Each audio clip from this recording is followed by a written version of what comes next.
Stories, labels, misconceptions. NHS remains a blessing. Created in 1948. We want it to remain great. A podcast where we share our stories, explore solutions in all their glories. They say it's broken, but it's not done. With your hosts Val, Barrett, and Dr. Jeremy and the Sun.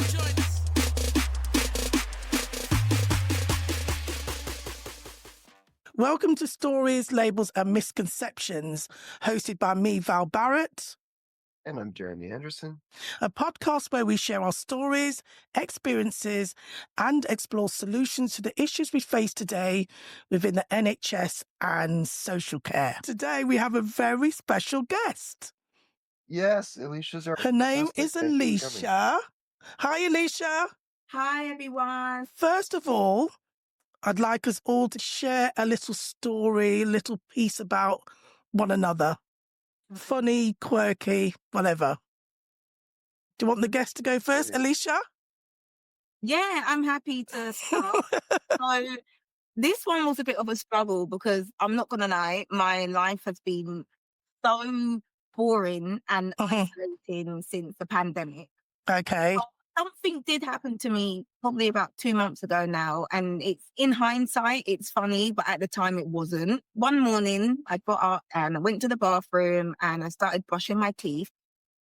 And after I brushed my teeth, I started flossing in between each tooth. And as I was flossing, my tooth dropped out on the floor. At this point, I screamed.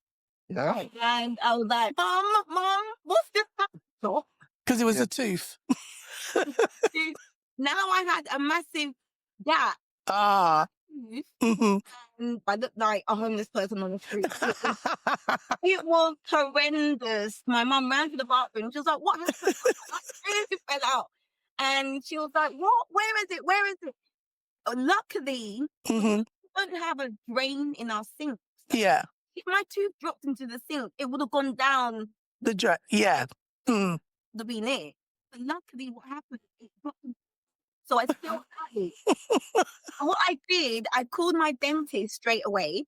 It's actually not my real tooth, it's my veneer. So my veneer dropped onto Oh, veneer. And Okay. I called my dentist. I said, my veneer dropped out. What do I do? What do I do? And she was like, don't worry, I can fit you in like an emergency appointment because obviously I can't be walking around London with like A veneer is an emergency.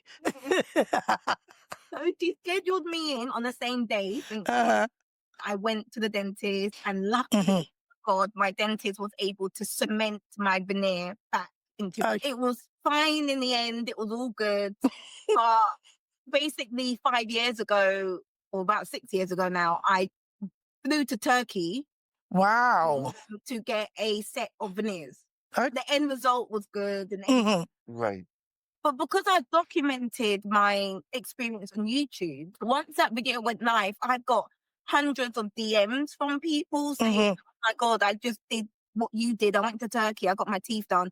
And then when I arrived home at Heathrow Airport, my teeth dropped out at the airport. Oh, sorry, I shouldn't. I heard so many bad stories. I should laugh. Going to Turkey. Turkey teeth. Luckily for me, I had never experienced anything like that in the past 5 years.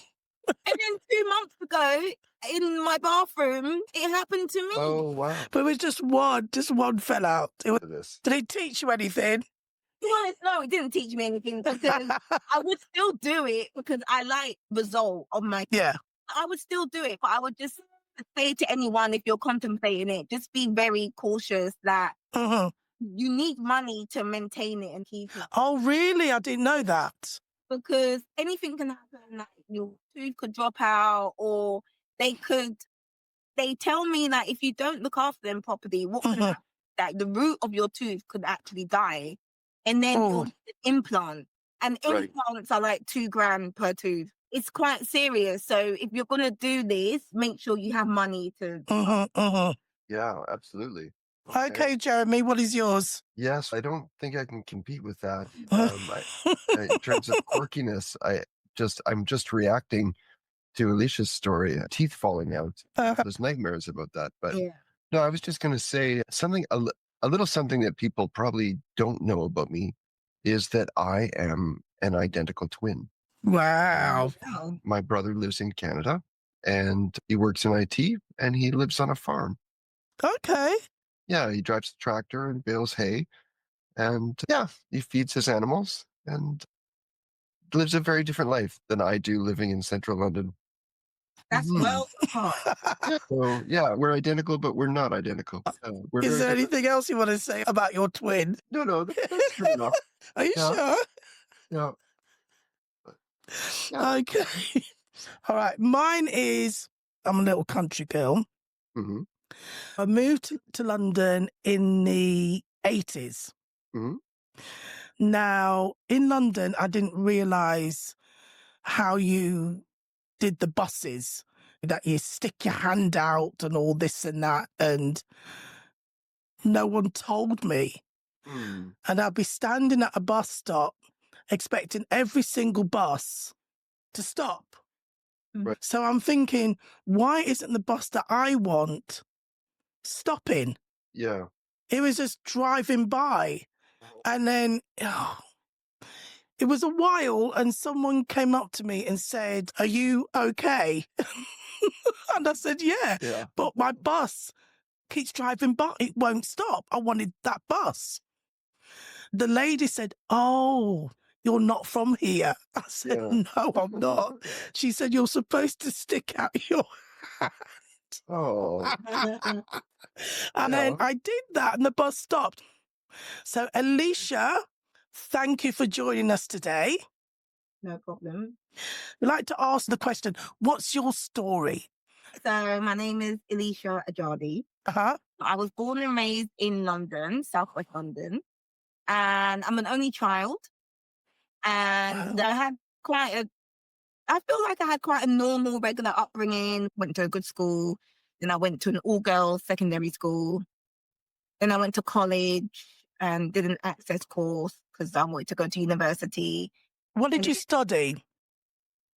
Well, it was so long ago, I can't even remember. I think it was access to digital media. I think that's what it was. Okay. So that access course was like 1 year because obviously most people do A levels and they go. Yeah.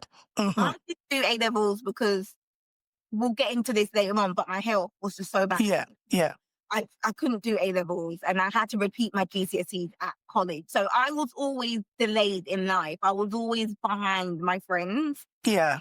But I didn't let that stop me. I still kept plodding on. I just had to find alternative routes. So instead of doing A levels, I chose to do an access course. Mhm. This course took 1 year to complete. I did it. And then I was able to go to university. I got into Brunel University, which is in Uxbridge in Middlesex. Okay. I lived on campus for 3 years. What did you study there? I studied, oh my God, Eleasha. No. multimedia technology and design. Oh my God. You don't look old, girl. You don't. I look young, though. That don't crack. But I'm getting on clearly in my memory. So yeah, I ended up completing my degree. I graduated Mhm. with a Bachelor of Science. That was sounds quite sad to be honest, but up till now, I would say that those were the 3 best years of my life. Okay. Because it was a different environment. I was living on campus. I was Yeah. living by myself, Mhm. surrounded by thousands of students. This was the first time I discovered alcohol, smoking, all the bad things that you're not meant to do. But that was the first time I experienced that stuff, dating boys and things like that. Yeah, it was the best experience I've had to date. And I'm so Mhm. grateful that I had that experience. I had such a wonderful student life. That's good. Mhm. It was so good. And then obviously I graduated and then life went downhill. Then I Yeah. had to go into the real world. Then I had to get a real job. Yeah. And that was, honestly, I feel like that's when I really started getting down because obviously if you have a degree, society tells you you get a job, and everyone around me had a job. So Yeah. just assume this is what we do as adults. I didn't realize how having a job actually is, and especially in corporate Britain, all the office politics, all the racial incidences, all the sexism, all, oh my God, horrendous. It was awful. I hated working. I didn't want to get up in the mornings. I dreaded Sundays. Was it the work you hated or the environment that you worked in? The environment. So you loved your work. So what work was it? What did you do? I was an SEO manager. Okay. I was an SEO executive first. That was my first role. And then obviously I worked my way up. Uh-huh. But I wouldn't even go as far to say I loved my job, because I didn't love my job. It was okay. I plodded through it. But I feel like the environment, because every time I said to people, oh, I don't like this job or I hate my job, they would say, just get a new job. But the thing is, when I would change jobs, nothing would change. It was still the same BS, right? It was still the politics. It was still, you're the only black woman in the whole team. And it was always the same. It was just horrendous, to be honest. And I just, I just suffered for years and years because I thought that was what you were meant to do. Yeah. No one else seemed to complain. I felt like I was the only person complaining. Everyone just seemed to get on with it, which I couldn't understand. Like, how are you guys living like this 5 days a week? It was soul crushing for me. And I think my turnaround point, because I was depressed for many years. What year? Let's go back a minute. What year did you start work? I graduated in 2010. Yeah. But at that time, I was still messing around. I still didn't really know what I wanted to do. Yeah. So I was actually club promoting in Mayfair. I was cash in hand. So I was having the best time. I was meeting celebrities. I was on private tables, drinking Grey Goose and Belvedere. Okay. In the best time of my life at that. Yeah. That was in 2011. I remember because that was the royal wedding. And then 2012, I realized, okay, I can't be a club promoter for the rest of my life. I probably have to get a real job now. So 2012 was when I entered the corporate world. Okay. From 2012, I would say to 2017, I was just working, hated every job I had, hated every manager I had, just hated everything. And then 2018, something turned around for me. I went onto TaskRabbit, you know the app? Yes, I use it. Yeah, I went on TaskRabbit and I was working on TaskRabbit for the whole year of 2017. Okay.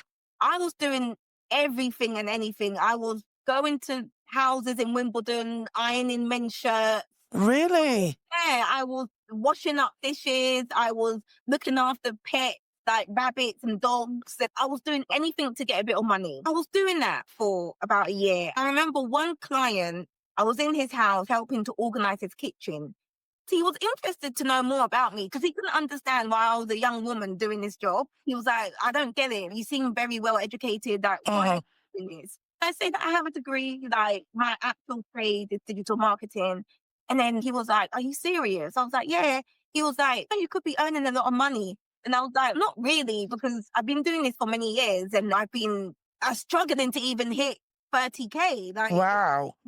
Yeah, I wasn't earning good money at all. It was And he was like, no, you're doing it wrong. Like, you're working for these companies as a full-time employee. Yeah. That's how you earn money. What you have to do is you have to contract your services as an outsider. Yeah.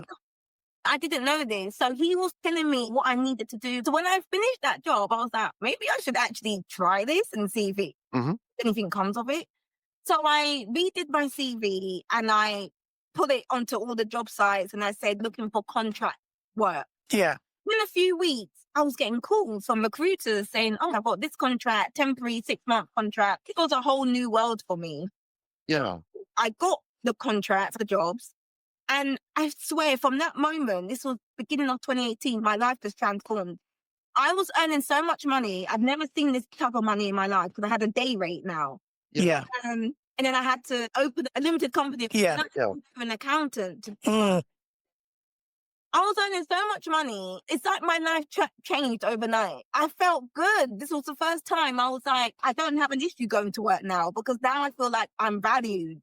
So at that point, beginning of 2020, I didn't have a contract and I was looking for work.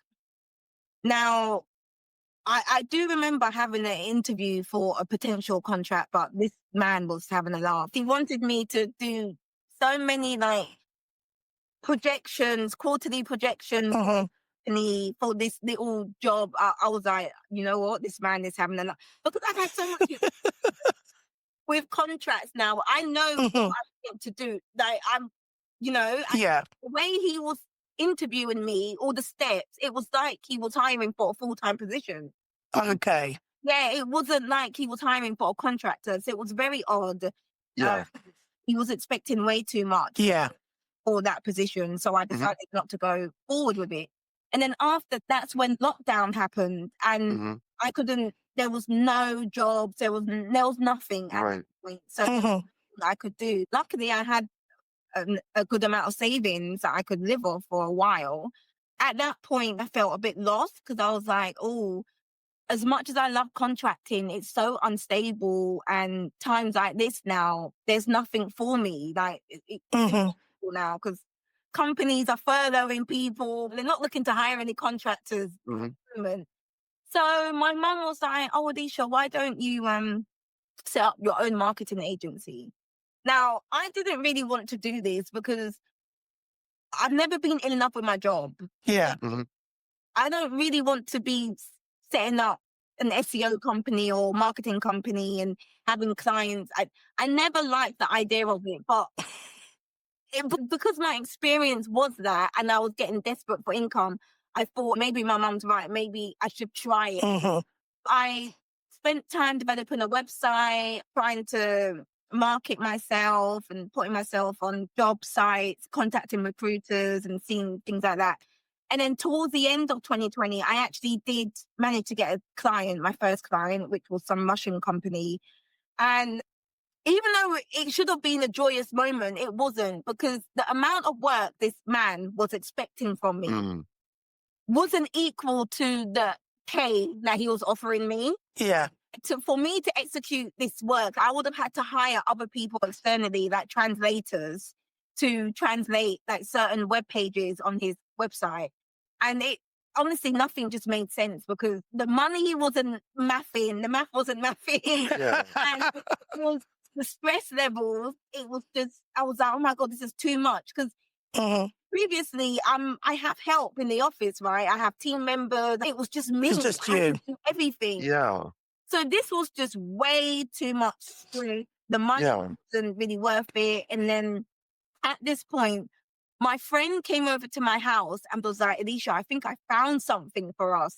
And I was like, oh, what now? Because me and my friend, we're always going over new business ideas or what we can do. And she was like, Eleasha, there's this thing called Forex. Like, I think we should start trading the financial markets. And I was like, I don't know nothing about finance or the financial markets. Do I have to go to university to study this? And she was like, no, there's people online that can teach us. There's YouTubers and Instagram. This time I had my company that I was launching and I was like, you know what? I've spent so many months doing this. Let me just focus on this. And then maybe I'll think about this Forex thing, like maybe next year, maybe 2021 or something. Honestly, I had so much stress from this client, my first client. I said to myself, Eleasha, I'm not doing this no more. I'm going to do Forex. Yeah. And like that, I was like, I want to run a marketing agency. My mum told me to do it. Right. I just terminated the contract. I just emailed Wow. her. I'm not doing, like, sorry, unfortunately, blah, blah, blah. This has happened. I had a contract. This was in the context of COVID lockdown and you started this company, but it was a lot more work. Yeah. And you just thought, I don't want to do this. I don't want to do this. Gone into foreign exchange. Yeah. And that was going well for a while? Or no, foreign exchange never goes well. I remember when you and I first met, you were learning to do this. I think you had some good days and bad days. Like every day in the foreign. Basically, what I did is I was learning from YouTubers and Instagrammers and I was depositing money into my growth. I was just losing money. It was horrible. I remember one time I deposited £500. I lost it in like an hour. So Wow. it was horrible. I was just losing money every single day. It was So there's definitely some risk, right? risk is an understatement. In Forex, I want to be honest, you don't make anything. You just constantly bleed money because you have to remember you have to get experience in the markets, and you can't really get experience in the markets trading demo accounts. People will say just trade demo, but demo doesn't have the same impact on your psychology as real money. Uh-huh. You're not really learning anything with demo. You're better off depositing a few £100, trading that with small risk, and that's how you get your experience. I was doing this for about a year and a half and just losing money constantly. And I said, Eleasha, if you want to do this seriously, you have to invest money into some real education. So 2022 now, I managed to find another contract because I realized Forex is bleeding my money. So I need some money coming in. So 2022, I had a contract. I was working from home because this is still in the pandemic. Yes. So at this point, 2022, I was working from home and I found a young boy. He was only 21. I found this young boy online on Instagram, and he was a Forex trader. At this time, I think he was making about $5,000 a week trading. And I thought, oh my God, I was literally in awe of him. I was like, oh my God, this is amazing. I wonder if he can teach me like how to trade. So I contacted him and I said, I really want to learn how to trade. Can you teach me your strategy? He said, perfect timing. I'm about to launch my very first course. Just bear with me for a few weeks and I'm going to contact you. A few weeks went by. He contacted me. He said, apply for my new course. It was like a boot camp. So it was live. Basically, it was like live coaching sessions every single day. I know those. In Miami, right? And I live in London. These sessions were like 1 a.m. in the morning. So I had to change my whole schedule and I was working full time at this point. I had to sleep in the evenings and I set my alarm and wait. I had to be awake all night for these coaching sessions in the morning. Then I had to wake up at 7 a.m. and go to work. Really hard. Did you have to pay for the sessions? You're joking. I was like, it's going to be worth it. Let me just do it. And that's another thing with Forex. It desensitizes you to money. So you start losing the value of money because you lose so much money. You're like, what's another $2,000? What's another $5,000? What's another 10 grand? Really? Yeah. You become completely desensitized.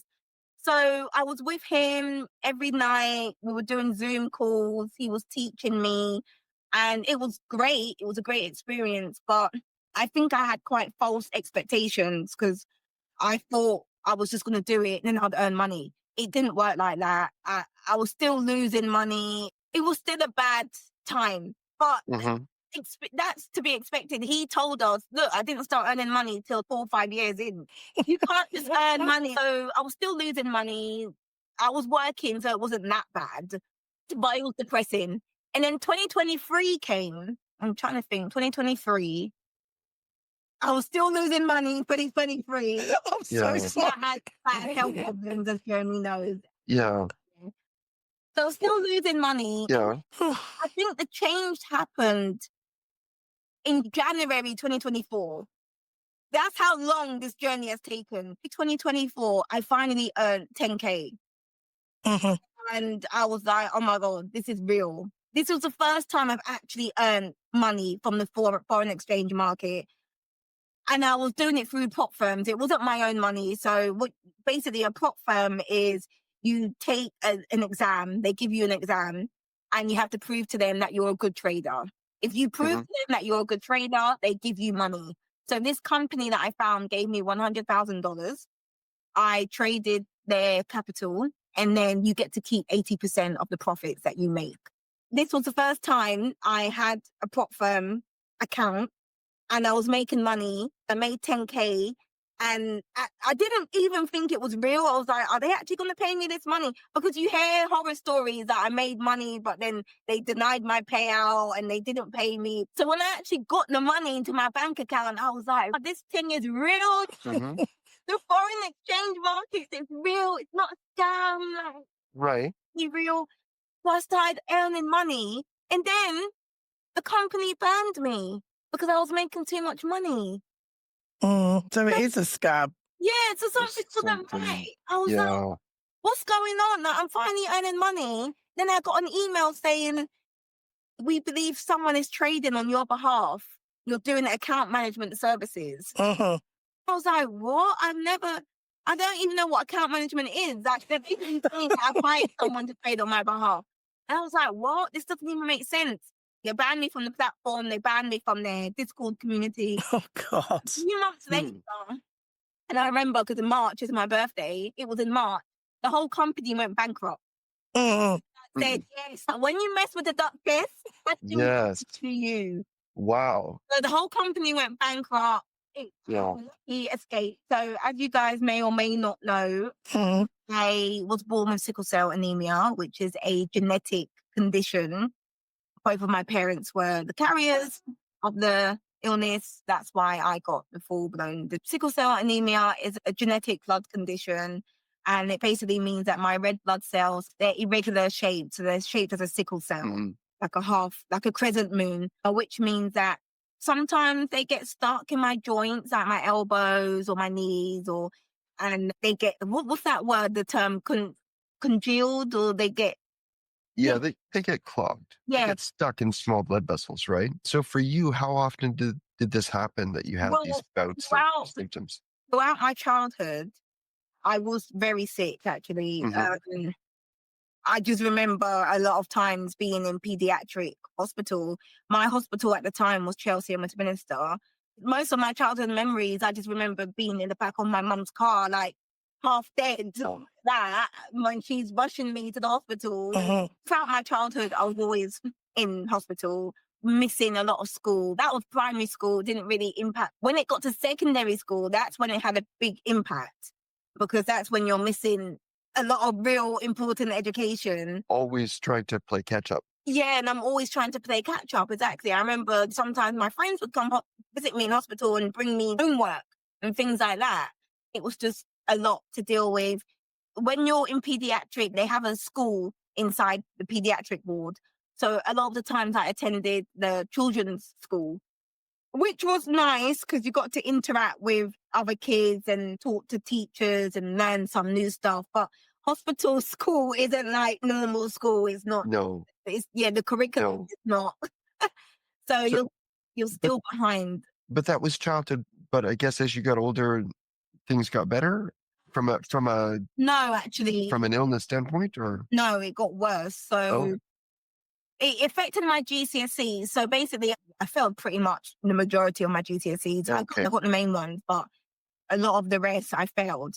So what happened was, obviously, we leave school at 16. At 17, I went to college, Kingston College, actually, and I had to resit all my GCSEs. I was already a year behind in that instant. So once I passed those when I was 17, then I don't know what, I think I was messing around for a bit because I didn't really know what I wanted to do, and my health was still quite bad at that time. So I wasn't doing the access course, I was doing other courses. My mum's always heavily involved with everything I do. Because my mum's always trying to figure things out. Yeah. Perspective. So my mum, at that time, she wanted me to be a legal secretary because she was like, it's less stress. She just wanted me to be in a warm office where I could sit on a computer and do admin. Your health is the priority. I don't care about you earning money and blah, blah, blah. Because you live at home anyway. So why do you need to earn money? Just do something simple that is not stressful and something that's warm to keep you healthy. I remember I enrolled into, legal secretary course. I hated it. Oh, God. Another thing you hated. So boring. So it was full of women trying to be little admin secretaries. I just remember a lot of the women were wearing really risque outfits. What is this? I was like, So at that time, if somebody had asked you, what was it you wanted to do? what would be your To response? be honest, I didn't even know myself. You didn't know? No, Yeah. because I was quite in my head. I wanted to be an actress. Yeah. Nothing wrong with that. And actually, Yeah. I do remember I went to an after school acting club called First Steps in Fulham. It's where actors, they Mhm. went to that same acting. Yeah. And a lot of the Harry Potter stars went to that same acting Yeah. school as well. Yeah. So in my head, I was like, oh, I wouldn't mind trying acting, blah, blah, blah. But I never really pursued it or anything. Yeah. But at that time, I was like 18 years old. I genuinely didn't even know what to do because my life Yeah. at that point was just hospital. I remember going to Yeah. Alton Towers with my friend. It's a long story, but she basically ended up leaving because at that point, she was really controlled by her boyfriend. She ended up Yeah. leaving, and I was Yeah. stranded in Alton Towers by myself. Oh, Right. no. But I guess I would just listening to you talk about all the things that you've been doing. It seems you were very ambitious and articulate, intelligent, but all through this, you've got this illness, and in some ways, it's holding you back as you're missing out on school, Yeah, and you're getting directed into certain kinds of careers that are maybe safe, right? yeah. A nice warm office. It's not going to trigger any symptoms, but it's not really a good fit for you. And so you're looking No. for something to do. You're trying to do this. Yeah, and at Um, that time, I just didn't really know what I wanted to do because I was always in hospital, and my mum, she had a good point. She was like, you need to be somewhere warm. mhm. But I didn't end up finishing that legal secretary Yeah. course. I left after a few months because I knew it wasn't something Yeah. I didn't And enjoy it. I'm actually surprised to hear you say, I didn't recall how much you've been in hospital because my impression from you is you don't really come into hospital very much. Now I don't really come into hospital. Now I don't. So But what changed? what happened was, I was 18 at that time. I was still focusing on my education. And I remember at some point, I don't know, I must have been at 19 at this point. I saw everyone going to university. I think this is what changed. I saw all Mm. my friends going to university. One of them went to Brighton Uni, one of them went to Roehampton, one of them went to King's.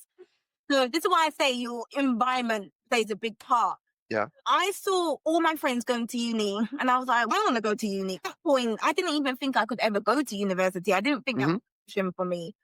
Why didn't you think? Because I lacked the GCSEs. I knew I couldn't really do A levels. So I never thought that was ever going to be an option for me. Mm. But it wasn't until I saw all my friends going to uni, I started really researching what would I have to do to be able to get into university. I wonder if there's a way that I could do it. And then I found out about this thing called Access Course, and it says this is an alternative route to universities. Usually older adults will do access courses. So that's when I applied for my access course, and I got in. I remember it was City and Islington College. So at the time I was driving to college every day trying to do this access course, but I was still really ill. I was still missing a lot because I was always admitted into hospital, Chelsea Westminster Hospital, getting sick with crisis. So I think what it was is that I managed to complete the course, and then I actually managed to get into Brunel University. At this point, I was 20 years old. I got into Brunel, and it was the worst year of my life because what happened was I was so sick. I remember they had to call ambulances to come onto campus. It's embarrassing to be a student, and then an ambulance has to rock up to your dorm and escort you out. It's embarrassing. I didn't do that at all. But the thing is, I still didn't, even though I knew I was sick, I still didn't see an issue. I just assumed I had to live my life like this. Like, it's your environment. I've got to feel this is just how my life is, right? That's what I assumed in my head. Did you disclose to your friends and the uni that you did have sickle cell? Yeah. The uni knew I had sickle. My friends knew I had sickle. Yeah. Fine. But I just thought this was my life. This is how I have to live. So it wasn't until I think it was the end of that first year of uni. So it was like, I got a letter to my house saying, unfortunately, you have failed. Wow. Yeah, you failed university, you failed your course. Because I was away so much. I didn't do any of the coursework. I didn't do anything. I didn't sit any exam, didn't do nothing. So I just remember breaking down onto the floor and crying my eyes out. My mom was like, oh my God, this is terrible, blah, blah, blah. So this is where my life changed. I spoke to my doctor, I don't even remember, Chelsea and West, and I was like, look, I can't even get through a year of education. I can't even get through a month of anything without going into hospital. If you saw my records at Chelsea and West were like this, somehow Chelsea and Westminster referred me to Hammersmith. This was the point. This was the turning point. Yeah. And they were like, there's a specialized consultant at Hammersmith. I think we should recommend you. We need to refer you over. They said, we need to look into alternative ways to keep you healthier because it's now the point where it's impacting your life. See, as a child, I don't think they care when you're a child. When you're getting sick, I just don't think they really care because you don't have a life as a child. But when it's starting to impact your adult life. You do have a life as a child. You do. Because you don't want to look back at, but you don't want to look back at your childhood and just think about hospital beds. Yeah. We all have a life. Yeah. But you don't want... I don't think they value it because why wasn't this considered to me? Why wasn't this an option? I'll tell you, I don't work with kids very much at all. But I have to say, I'm just struck by, honestly, coming into this interview, what's happened here is that there's so much more to you. Sickle cell are not your whole life. They're just a part of your life. And frankly, a small part. There's so much about you that you want to achieve, that you're trying, that you've striven for, you've experienced, you've had some failures, but also some successes, right? And you're still pushing forward. The illness at this point in your life was becoming more of a burden. And that's why you started to make a change. Right. Yeah, but it wasn't even me. I don't feel like I did it. I just felt like my life got so bad that my doctors finally woke up. My doctors aren't stupid. The doctors saw me laying in hospital beds every month. So why did you not do something back then? Why did it have to get to the point where I had to fail? What did they do?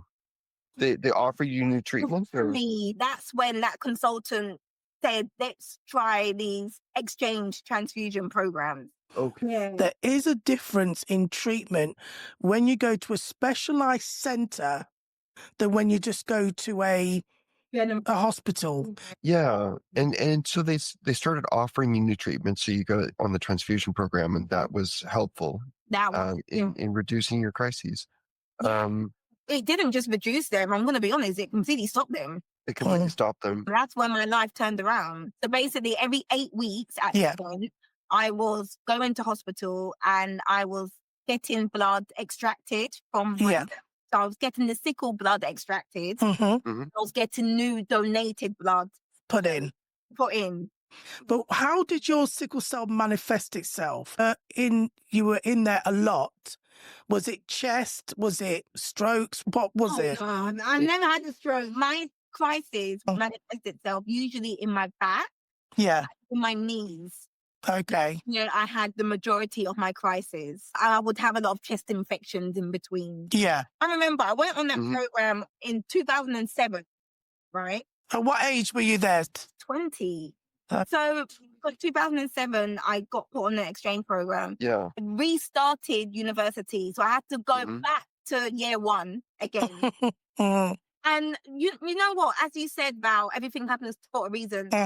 I'm so happy that they made me start again from scratch. Yeah. I made my best friends for life.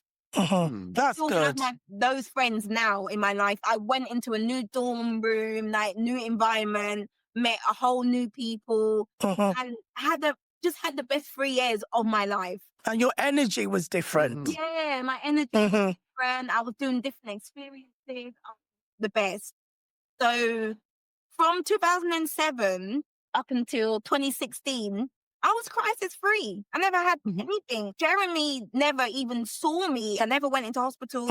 This was the time I was working at Farfetch, the fashion company, and I had the racial experience. For me to have a crisis, something extreme has to happen in my life. So the experience from work combined with what happened, I went to visit my friend in Rickmansworth. I went to her house and this woman didn't believe in putting on the heating. It was a cold house. I was staying at her house overnight and I woke up in the most horrendous pain. So that was like one of the first crises that I had. But do you want to explain why you need heat?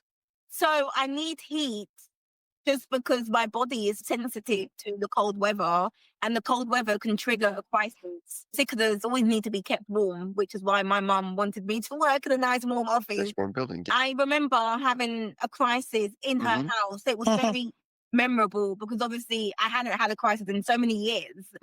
I just got so sick. They had to call an ambulance. Thank God I live in Southwest London because she lives in the sticks in Rickmansworth. This ambulance took so long to come that drove from Southwest London to Rickmansworth faster than the ambulance. Felicia, forgive me if we're skipping over something, but I had the sense that your sickle symptoms were managed with the red cell exchange and you were doing really well.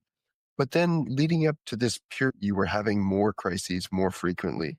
And then my health got back to normal. I was fine. I was doing TaskRabbit and then I started contracting. My health was fine. Had no problems whatsoever. And then 2023, this was the year I met Jeremy. Are we still in COVID? We're still in COVID. At this point, I'm learning how to trade Forex. Don't have a job at this point. So summer 2023, I woke up in a lot of pain. I remember my mum called in the ambulance and I was screaming in the hospital in the RHTU. Like, when I have a crisis, I don't scream the place down.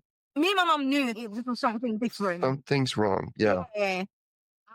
I was in so much pain. Even the nurses were like, even they couldn't believe how much noise I was making. Long story short, I got admitted into the ward and it concluded that I had a fat embolism. Which is? A fat embolism is a complication from sickle cell disease. And so for listeners who don't know, so your blood cells are made in your bone marrow. One of the complications of having sickle cell is that some bone marrow can get pushed out into the bloodstream. It's fatty. And so that travels through the bloodstream and it can block small blood vessels, especially in the lungs. It can stop the oxygen transfer of your lungs. Basically, when people have this, it's very serious. You have to come to hospital immediately to get treated because it basically can cause you to suffocate. You can die from respiratory failure. So it's probably the main reason that people with sickle cell can die suddenly. When you hear about young people dying from sickle cell, it's very often something like this, where there's a complication affecting the lungs and people suffocate. And if it's not treated quickly, people can die. So you had a fat embolism? I had a fat embolism. I was in the hospital for quite a while. Yeah, it was just horrendous. And because it affected my back and I just couldn't move. I was immobile. I was debilitated. Yeah. I couldn't move and I was really depressed. And this is when they referred me to Jeremy. And I know I came in a few times after the fat embolism as well because I just wasn't well. The recovery was so long. It wasn't a regular crisis. I don't really get crisis anymore. No. So there was a complication from sickle, but then there was some ongoing problems you were having that didn't seem like sickle? I literally just woke up one night in bed and as you said, you can suffocate, right? And I know my chest just felt really tight that night. My chest felt tight and I was in a lot of pain. But so I was having complications at that point. And now I came back to hospital after the fat embolism with arm pain. So this is where everything started. This is where it changes. Okay. Yeah. So I was getting really bad arm pain and I didn't really know if this was a sickle crisis. My mum was like, she needs an MRI scan because something was not right. So I had an MRI scan in, I think it was July 2023. I didn't hear anything back from the hospital. So I assumed the MRI was fine. I got into a small crisis in October 2023. I can't remember what that was triggered by, but it was just a small mini crisis. But that seems different as well, right? Because as you say, you're not somebody who would typically get crises. You were treated very well and it was working. Something's different, right? I don't know what triggered it. I don't know, different environment. I can't really remember, but I did go into hospital. It was only 2 days. And during this time, I said to my doctor, by the way, the MRI that I had back in the summer, were there any results from that? Because nobody told me anything. So she looked on the system, she looked on the notes, and she said, oh, they found a lump in your armpit. And I was like, okay, the MRI showed a lump. And so she examined me, but she claimed that she couldn't feel nothing on me when she examined me. She said, oh, it's fine. So I remember the next day my mum came to visit me. She was helping me change in the hospital. When I was lifting my arm, I think my mum felt something. And she was like, oh, no, I can feel something. I said, the doctor just examined me yesterday. She couldn't feel anything. So we requested the doctor to come back, re-examine me, and then she did feel something the second time. Oh. At that point, she said, don't worry, there's probably nothing to worry about. I think there was a conclusion that they thought it would be, what was it, a lymph node? Yeah, under your armpit.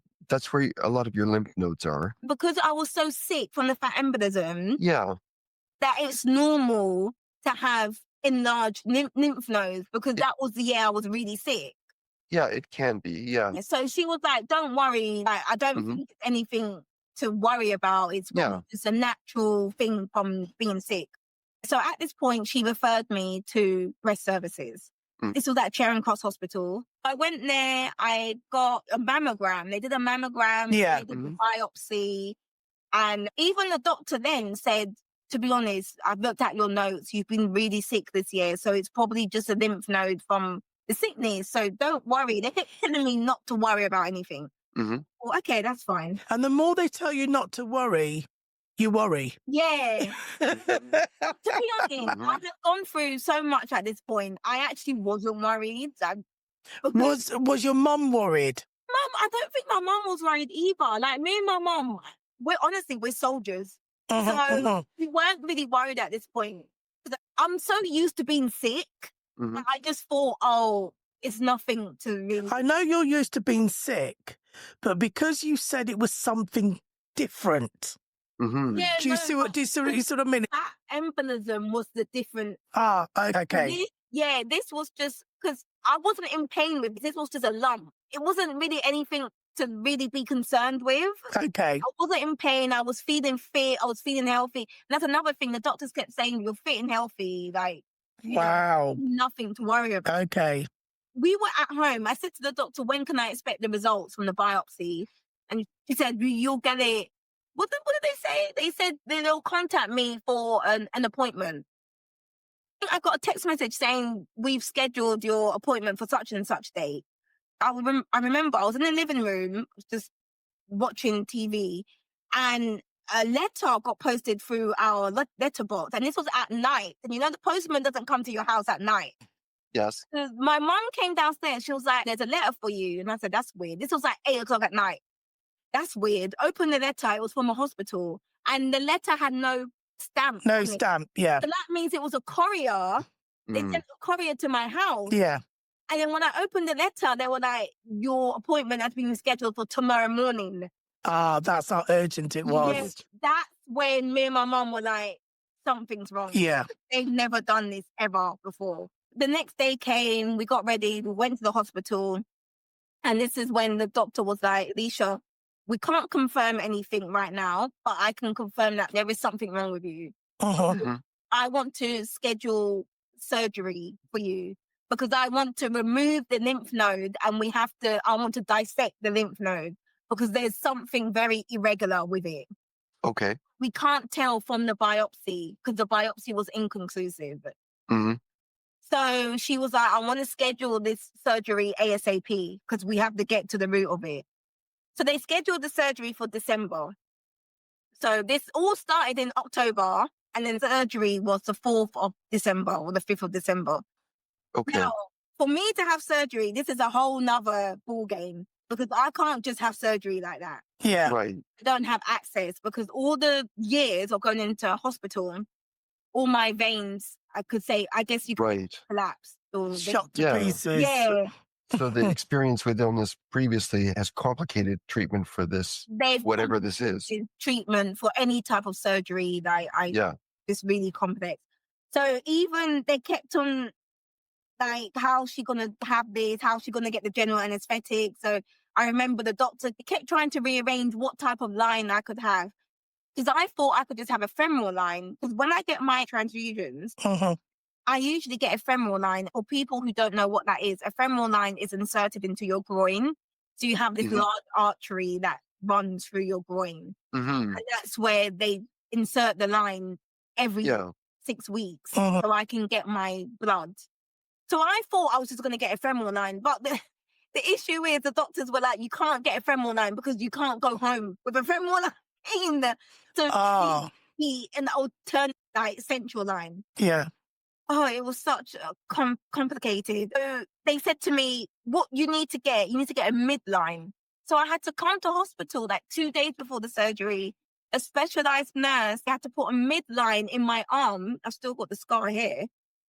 So they had to insert the midline, dress it all up, bandage it up, and I had to go home with this line in my arm. And I had never been at home with something inside my body before. It was a very different experience for me. It was so complex because even lying in bed, you have to lie like this with your arm like that. It was horrible. I went to Charing Cross Hospital 2 days later, got the surgery. The surgeon removed the lymph node from my armpit. And then it was just a waiting game. I just had to wait for these results. And I kept contacting my doctor, and then my doctor kept calling me saying, I'm so sorry, but it's still like inconclusive, because they just didn't know. And they kept on eliminating other diseases, because at one point we thought, is it lupus? Or is it this? Or is it that? Honestly, everything was running through my mind. I thought, do I have HIV? What is it? Something wrong with me, but they didn't know what it was. At this stage, was it only the hematology team involved?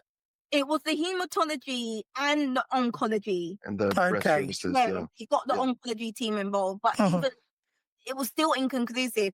You have to remember, this is Christmas now. So I'm spending my Christmas not knowing something's wrong with me, but not knowing what it is. So I think the second week of January comes, right? I start earning all this money. I'm like, yeah, I'm earning this money. I'm taking my mum for £200 lunches in Mayfair. Right. All this. I remember it was Tuesday. I got an email from the company, the prop firm that I was working with, saying that we're banning you from the prop firm. We're banning you from our company because we feel cheating. You're hiring account management services. So I've got all this pressure in my head, all this stress. They told you this over the phone? Over the phone, yeah. I didn't mind because I just wanted them to tell me, to be honest. So I didn't care if it was in person or... Just didn't care. Can I just ask Dr. Jeremy a question? I know Eleasha's saying that she doesn't care, that she didn't mind. Would you yourself, as a psychologist, recommend somebody get that information over the phone? Ideally, no. That's the kind of thing you want. Because I wouldn't like it. I think in the context of COVID, probably a lot of those conversations happened over the phone or a video call or something. That's a bit different. But obviously, ideally, you want, whenever you give someone, obviously it depends on the news exactly. If it's really bad news, happily, Eleasha's here. No, but it doesn't matter. But if the news was like really bad, like you've got this illness and you're going to die, in a place where they're as supported as possible, there's a way of breaking bad news to people. There is, and I don't. So, to me, you're fine with it, but to me, whether it's news that you're going to die now or whatever, that's irrelevant to me. If it's a different illness, because I'm used to living with my heart disease and my lung disease, that's fine. But if I get anything else on top of that, because I say, I can live with what I've got. If I get anything else on top of that, I don't know how I'm going to deal with it. Whether it could be something like diabetes. I don't want that told to me over the phone because I'm already dealing with two illnesses. So I'd rather have that face to face. And it may not seem a big deal to some people. Oh, it's diabetes, you won't die. It's just another complication on the other two complications I already have. Yeah. Sometimes it takes that small thing to really knock you off your feet. Do you know what I mean? Absolutely. And that's what Alicia's had like, that week. Like she's dealing with so much stuff. Her life is not stopping because she's got an illness. She's coping through all that. Yeah. I would just want to put some context behind it. Val, what you're saying is completely right. You're correct. A normal person in this situation, and it should have been a face-to-face conversation. And I think most of the times when it comes to sensitive topics is a face-to-face conversation. This has been going on since October. I've been investigated with this since October. This has been an ongoing. I already knew something was wrong with me. I just didn't know what it was. Right. And you have to remember, I was constantly going to hospital. I had no car. So at this point, I'm taking the bus. It's January. Yeah. It's cold. Yeah. I'm going to hospital. I'm going to Hammersmith Hospital constantly. I'm going to Charing Cross Hospital constantly. I'm back and forth. I just wanted them to tell me what was going on. Yeah. I said to my doctor, like, however you want to tell me, whatever the news is, can you just tell me over the phone? I didn't specifically say that. He called me anyway, but I didn't mind having that because I spent so much time and energy in the hospital the past few months, getting my central line, getting my surgery, getting my scans, the mammogram, the biopsy. It was a lot. So I honestly, getting the news at home was quite comforting, and I had my mum next to me, and I just put my phone on. Not bad. It was fine. Okay. Yeah. So what happened next? Okay, so after that, I was just speaking to my doctor, and he was saying the first things first is you need access. That's because we can't do anything unless you have access. So we were discussing whether I want a portacal, whether the Hickman line. I decided to get a Hickman line in the end because the reason behind my choice, the Hickman line is outside of your body. So when you receive your treatment, all the nurses have to do is hook it up and inject whatever they need to inject straight into the syringe. Yeah. 2 tubes. So you have 2 tubes hanging out of your chest wall. Whereas vortex port is inside your body. And when the nurses want to access it, they have to put a needle inside it. I just didn't want to be prodded with needles every single week. It was too much, too traumatic. Right. I chose the Hickman line for that reason. Okay. But it wasn't permanent though. It's just for the treatment. But that was the first thing. That was in February. I got the diagnosis in January. Then we got the ball rolling in February. You know what? I'm so lucky. Cancer is a horrible thing. I think out of all the diseases, people dread cancer the most, right? Yeah. But I was so lucky because my cancer treatment was the same section as the hematology, as my sickle cell treatment. I was so lucky. I could have had a completely different cancer and I could have had to travel halfway across London to get my treatment. Let's explain that to people that don't know. Because you go to Hammersmith. I went to Hammersmith for my sickle cell treatment or hematology to get my transfusion. Yes. What I didn't know this, so Hammersmith is a centre of excellence. Yeah. That's where you get treated, but it's a centre of excellence also for cancer. Yeah. And one thing people don't know is with the inpatient ward, typically hematology and heme oncology are all together, right? No. So blood cancer and other blood disorders are on the same ward. I really learned a lot when I got diagnosed with cancer. Because I didn't know any of this. I was so focused on sickle. That's something I really wanted to talk to you about, is because I think what makes you so unique in that way is that you have this experience with sickle cell. You've been in hospital a lot. You were treated at Hammersmith. And then you get diagnosed with not just any cancer, but with a blood cancer. Mhm. So you actually get treated in the same place Yeah. by the same people. And very often when I talk to people, we call this red cell versus white cell. So a red cell disorder, that's hemoglobin, and a white cell disorder, that's white blood cells that are often related in forms of cancer like leukemia or lymphoma like you had. Mhm. So you are a red cell patient still, Mhm. but now you're being treated for a white cell disorder. Yes. And I know people imagine that one group gets treated differently than another. As a person who's been through both, what was that like for you? I've heard a lot of this rhetoric of the past few years from sickle patients in particular, saying the white cell patients. To be honest, I didn't even know what that meant. I didn't know it meant the cancer patients. Oh, I heard a lot of the talk of the white cell patients get treated so much better than the red cell patients, blah, blah, blah. What do people mean by get treated better?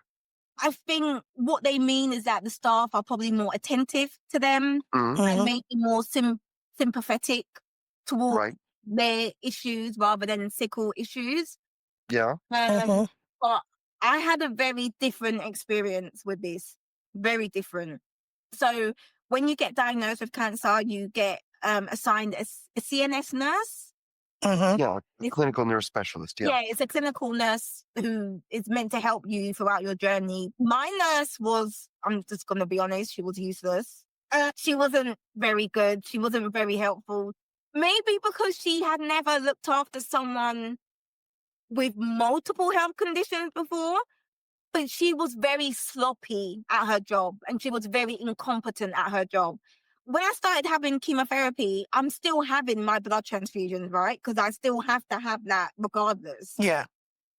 So I remember the first blood transfusion I had after having my first session of chemotherapy went completely wrong. Because what happened was my CNS nurse, I don't think she communicated with the sickle nurses. And what happened was they didn't request the radiated blood. Oh, yeah. So So it's they had the wrong blood. blood.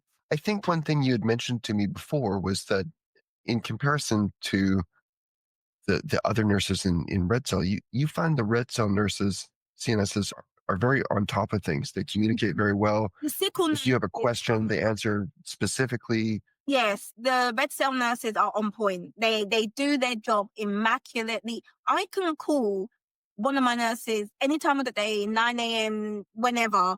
She will always answer the phone. She will always help me immediately. She won't leave me hanging. She's very competent at her job.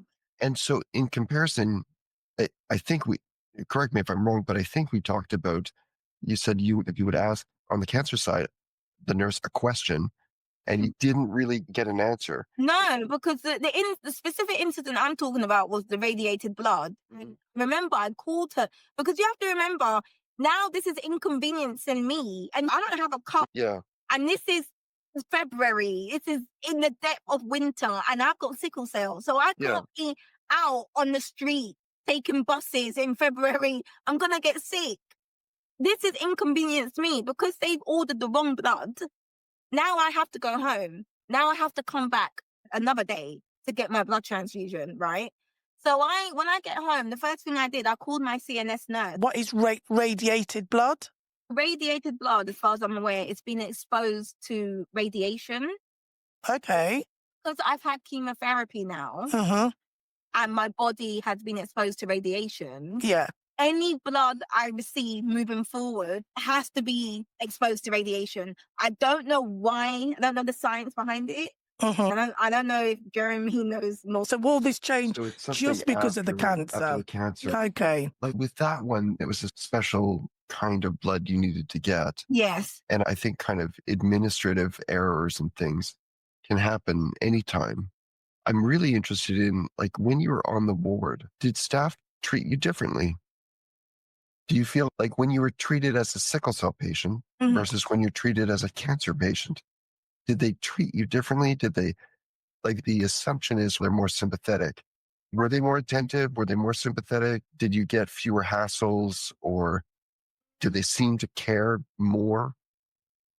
I feel like my experience with the CNS nurse and the actual staff nurses on the ward probably was a bit different then. Okay. So when I was on the ward, it wasn't for crisis. I didn't have a crisis throughout my cancer journey. Yeah. I was on the ward because I had severe reactions from the chemotherapy. I did notice that the same nurses who looked after me the previous year for sickle cell crisis, I noticed that they were maybe a bit more sympathetic and more attentive.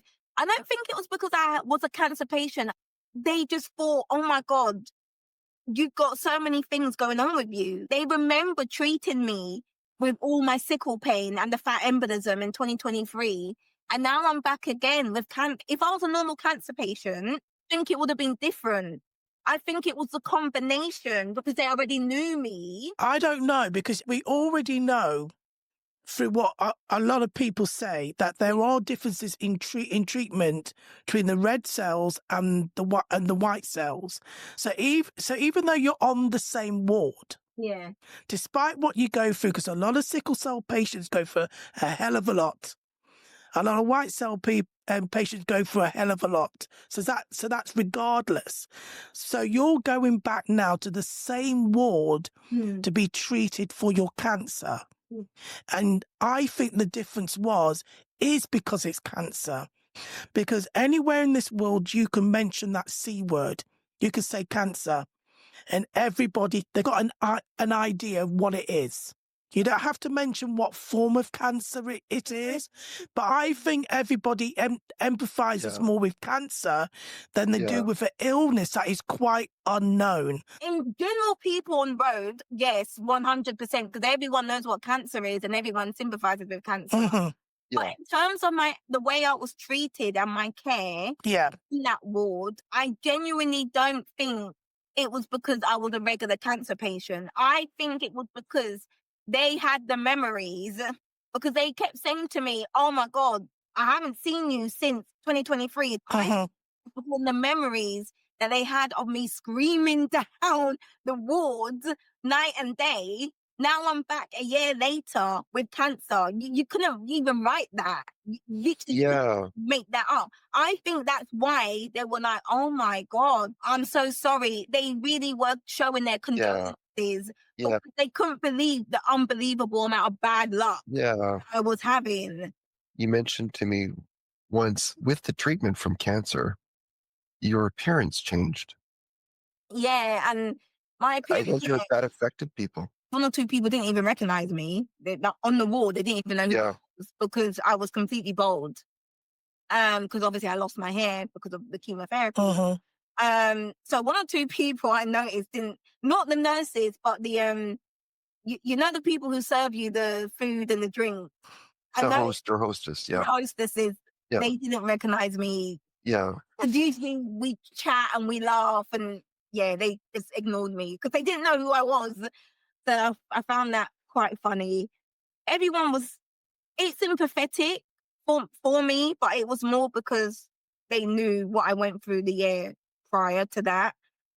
In terms of the care, not the nurses on the ward, but I'm talking about the CNS nurses, I just think the care was abysmal, if I'm honest, because I remember when they sent me home because they had the wrong blood, I called her and I was like, what's going on?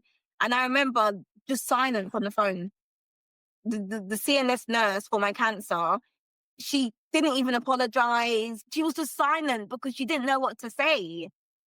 I know my sickle nurses, they don't make mistakes, but I know if they do, they will just apologize and say, I'm sorry. This one didn't. And I just, she was just silent. And I remember because I put her on speakerphone and my mum was listening, and my mum was like making faces like, isn't she going to say anything? Yeah. So it sounds like the difference that you had was, like, you did notice staff on the inpatient ward had more sympathy for you. But then also things can go wrong, but the nurse that you were dealing with maybe didn't have the social skills to be able to deal with, like, how do you apologize, or how do you deal with mistakes, or how do you reassure someone that even though this mistake has been made, they're still safe and under good quality care. Exactly. And from that time, I just didn't contact her again because People kept saying, if you have any issues, just contact your CNS nurse. What's she going to do? She can't even respond over the phone. It was just useless. In fact, when I had issues with my cancer, I would call my sickle nurses and they would sort it out. Because you do need a really good CNS nurse. Yeah. And you it know? wasn't even in their job. Like, it wasn't in their job description, but they still helped me. They still sorted it out. Any issues I had around chemotherapy and stuff, I just contacted my sickle nurses. Which is sad, because then what that does is it doesn't pull her up. It doesn't say to her, look, hey, there's a problem here that needs to be sorted. That's her job. Because I have the same problem with an old CNS nurse. I used to go to Jeremy, and you can't really be doing that, but she was terrible. Yeah. Absolutely awful. And when you've got a really awful CNS nurse, you're stuck. Because she's that bridge between you getting good treatment and getting hold of your consultant. She's that go-between. She's that person that should solve all those things. If you're having issues on the ward or issues in whatever it is, she's supposed to be an experienced nurse. The days I went to my chemotherapy, everything else was good. It was fine. Yeah. Have you been back on the ward since? So I had my chemotherapy for 6 months. Within this time period, I lost all my hair. My hair fell out, and literally, I went to my hairdresser's house. As she was combing it, It was coming out. Just came out onto the floor. So she ended up getting the razor, and she just shaped it off, because that was the best solution. In the time I was having my chemotherapy, I had a lot of side effects. I experienced a lot of mouth ulcers, and then I experienced a lot of vomiting and diarrhea. I would have to go to RHTU, get fluid, potassium and things like that to help me recover. It was a very intense period, because it wasn't just the days I was going into chemotherapy. It was all the side effects that came after chemotherapy. The central line, even bathing. It was difficult to bathe and to wash, and had to keep everything clean. And even sleeping at night was difficult, because I like sleeping on my front, and I couldn't. It was a lot. It was even affecting my dreams. I had a dream that my Hickman line, the tubes, got stuck in the lift doors. And as the lift went up, no, don't. Me, Don't. I'm so sorry. And as I was waking up out of the dream, my hand was on the line, and I was pulling the line out of my head. Oh. Really? Yeah, as I was waking up, I was going like that. And I didn't realize I was doing it. During REM sleep, you're generally paralyzed, right? There's a natural process that prevents you from moving when you're dreaming. Otherwise, everybody would be like walking out of their house. Exactly. And stuff. But when people have sleep disorders, or sometimes when your sleep has been disrupted, or you're taking medications and stuff, your sleep, that process gets disrupted. So people can start doing things they don't normally do, sleepwalking, or I do that. their sleep. And so, I caught myself walking around my room like a duck. Oh my God. And I woke myself up, and I thought, what am I doing? And I just had to laugh and get back to bed. It's weird, the things that you catch yourself doing. And like the idea of you pulling out a central line or something in your sleep, that's scary. It was very scary. Luckily, nothing happened. It was fine, but it wasn't a good experience. Yeah. Anyway, June came, and I had my final scan, my PET scan in June. And then I think it was like a week or two later in July, I went to my consultant, and we reviewed everything. And he said, "Congratulations, Eleasha. You are now cancer-free.